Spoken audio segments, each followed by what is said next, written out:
Assalamualaikum. Welcome back my YouTube channel. Ketemu lagi sama aku Windy Fitri. Nah, di video ini aku bakal ngebahas tentang sistem koordinat kartesius. Udah pada tahu kan apa sistem koordinat kartesius? Ya, betul. Sistem koordinat kartesius kita belajar di kelas 8 di semester 1. Tepatnya di bab kedua setelah pola bilangan yang kemarin videonya udah saya share di sini, tinggal di-up aja ya. Udah pada nonton kan semuanya?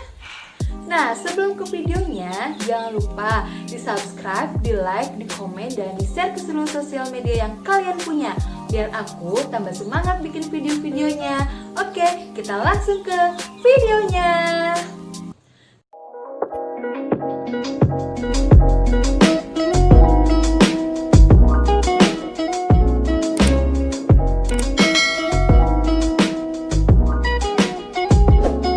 Oke, kita masuk ke bab kedua, yaitu sistem koordinat kartesius untuk kelas 8 di semester 1 ya.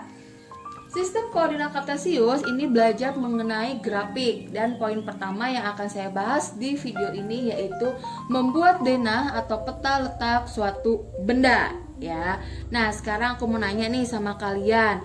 Waktu SD kan kalian telah belajar mengenai denah letak suatu benda. Kalian masih inget nggak nih, ngomong-ngomong, bagaimana caranya kamu menggambarkan dan menjelaskan letak suatu benda? Misalnya letak rumah dan sekolah kamu tuh.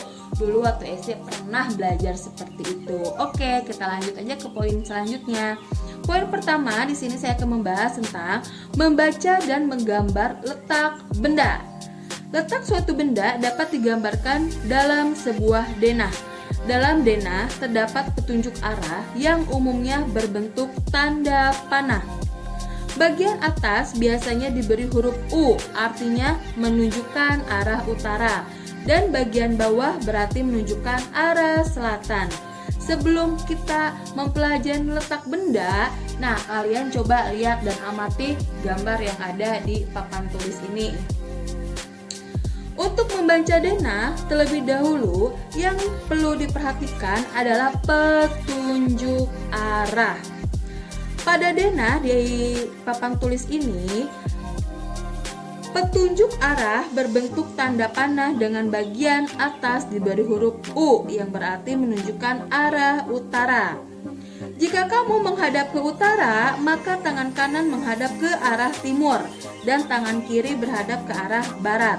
Sebagai contoh, dalam denah di papan tulis ini, kantor pos berada di sebelah utara Jalan Melati dan di sebelah timur adalah SSMP Mutiara.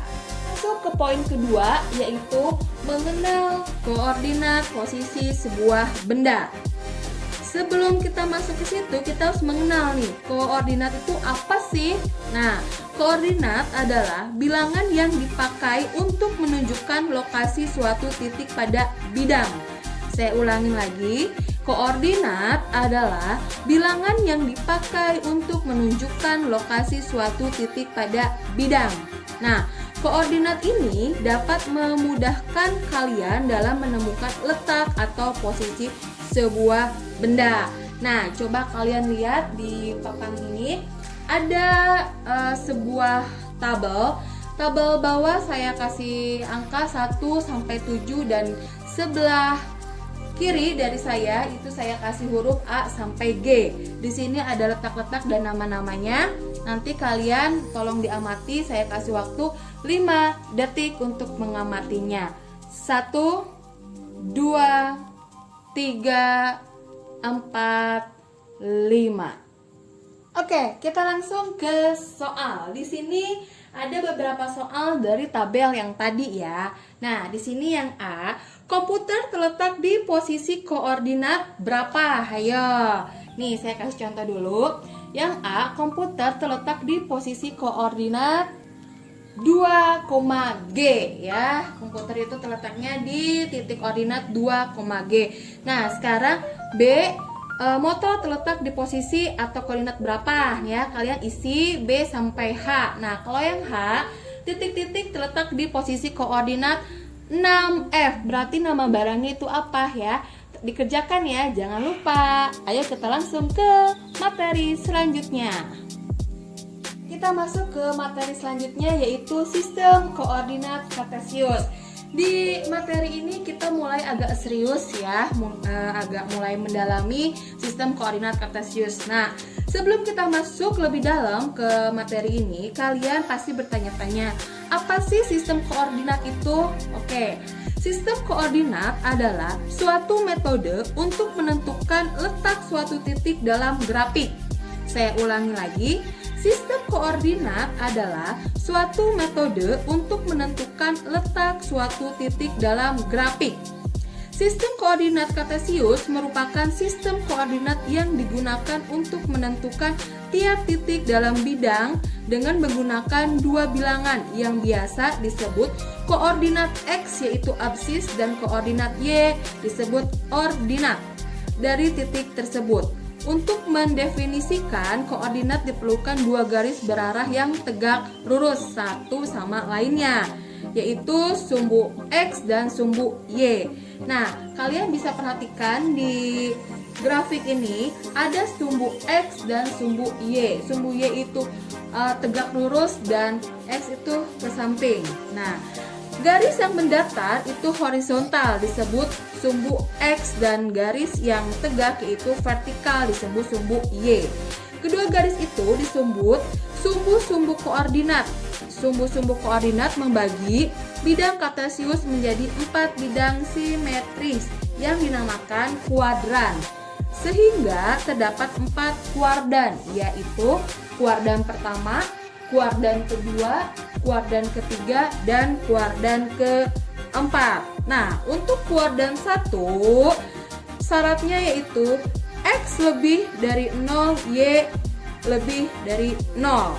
Dan kuadran 2 X kurang dari 0, Y lebih dari 0. Kuadran 3 X kurang dari 0 dan Y kurang dari 0. Dan kuadran 4 X lebih 0 dan Y juga kurang dari 0. Nah, ini grafiknya ya, sumbu X dan sumbu Y. Poin pertama dari sistem koordinat kartesius yaitu mengenal titik koordinat pada bidang kartesius ya. Misalkan P, X, Y sembarang titik pada bidang kartesius, maka X disebut absis atau koordinat X. Y disebut koordinat atau koordinat Y. P, X, Y disebut koordinat. Bentuk X, Y menunjukkan bahwa angka-angka pada sumbu X ditulis lebih dahulu daripada angka-angka pada sumbu Y. Jadi angka sumbu X itu terlebih dahulu ditulis sebelum angka di sumbu X ya. Penulisan ini tidak boleh terbalik. Nah, sekarang perhatikan ada grafik di sini ya. Perhatikan grafiknya. Di sini ada titik A, titik B, titik C, titik D, titik E, titik F. Nah, di sini ada beberapa yang sudah saya isi seperti titik A. Titik A itu berada di min 3,4. Kita lihat X-nya itu min 3 dan Y-nya itu 4. Jadi titik A-nya itu min 3,4 ya. Saya hitung lagi sampai 5 dan ada soal yang menanti kalian. 1 2 3 4 5. Oke, dari tabel yang tadi yang saya sudah jelaskan, di sini ada beberapa soal yang harus kalian kerjakan. Saya kasih contoh dulu yang tadi itu A-nya itu min 3,4. Artinya bilangan pertama yaitu min 3 terdapat pada sumbu X dan bilangan kedua yaitu 4 terdapat pada sumbu Y. Nah, sekarang kalian coba yang nomor 1 sampai 6 ya. Yang nomor 1 itu coba jelaskan arti koordinat. Koordinat sudah saya jelaskan tadi di awal. 2. Coba tentukan koordinat titik C, D, dan F. Tadi belum ada titik-titiknya di grafiknya. Yang ketiga, titik-titik manakah yang terdapat di kuadran 1, nomor 4 di kuadran 2, nomor 5 di kuadran 3, dan nomor 6 titik-titik manakah yang terdapat di kuadran 4 ya. Kerjakan dan ini semua sudah dijelaskan tadi di awal. Kita masuk ke poin kedua.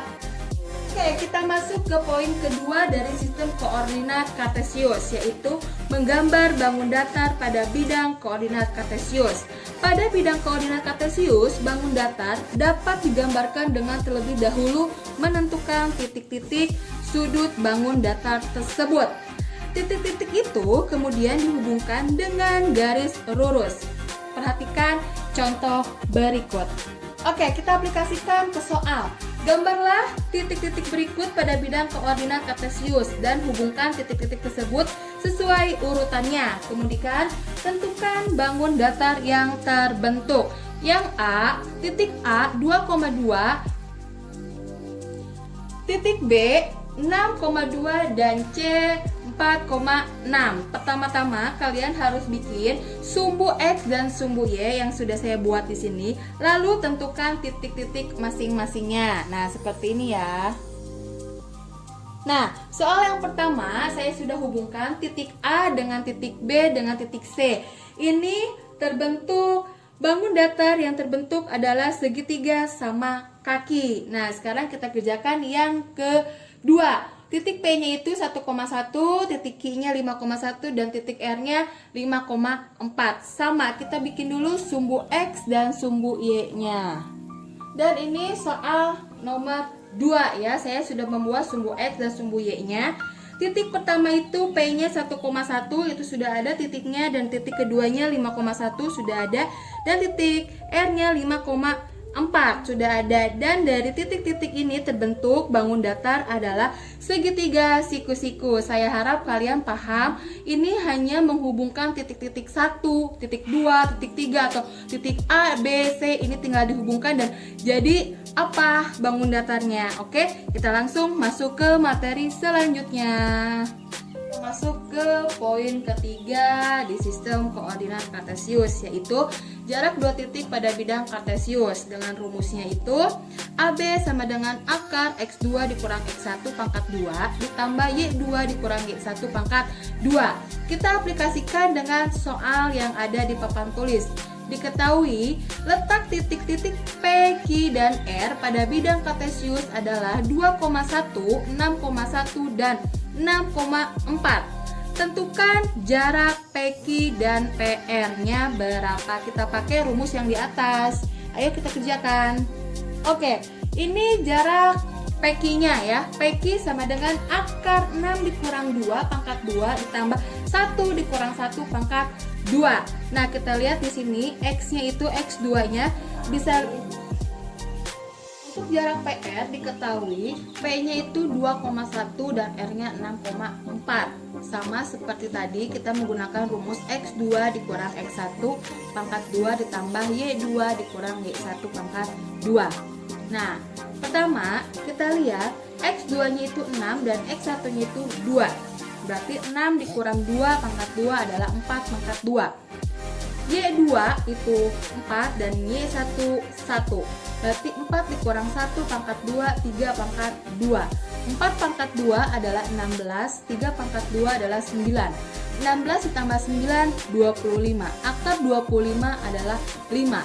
Maka jarak PR itu adalah 5 ya. Kita sudah menyelesaikan 1 poin, 2 poin, 3 poin ya. Sekarang kita masuk ke materi selanjutnya. Untuk video kali ini sampai di sini penjelasan dari saya. Semoga semua yang saya sampaikan bermanfaat untuk kalian semua yang belajar di rumah. Oke, selamat ketemu lagi di video selanjutnya. Jangan buru-buru op dong. Nih, saya kasih latihan-latihan untuk kalian untuk memantapkan pemahaman kalian mengenai materi yang saya bahas di awal. Oke, siap. Oke, ini latihan yang bisa kalian kerjakan. Yang pertama, gambarlah titik-titik berikut pada bidang kartesius. Yang A 2,4, B min 1,2 dan C min 5,0 dan D 4,3. Ini sudah saya jelaskan di video yang paling awal. Yang nomor 2, dari koordinat titik-titik pada nomor 1, tentukan titik-titik berada di kuadran berapa? Di kuadran 1kah, di kuadran 2kah, di kuadran 3kah, atau di kuadran 4 ya. Itu juga sudah saya Terangkan tadi di grafik Wardan. Dan nomor 3, gambarlah titik-titik pada bidang kartesius dan tentukan bangun datarnya. Nah, ini kalian sudah ingat belum tadi yang saya jelaskan yang bangun datar segitiga sama kaki? A, titik A 2,1, titik B 6,1, dan C 2,6. Yang B, titik P min 4, min 2, titik Q 1 min 2, R 1,3, dan S min 4,3. Yang C, titik 0, 0,0, titik A 5,0, B 5,3, dan O dan C 0,3. Ini soalnya bisa kalian lihat dan dipahami. Saya harap kalian mengerjakannya dengan jujur supaya kalian tahu kemampuan kalian itu sampai di mana. Oke, terima kasih. Itu video yang bisa saya jelaskan di video ini. Semoga bisa bermanfaat dan saya mohon maaf jika video ini kurang sempurna. Saya masih tahap belajar. Semoga video-video selanjutnya bisa lebih sempurna daripada video ini. Oke, see you next time.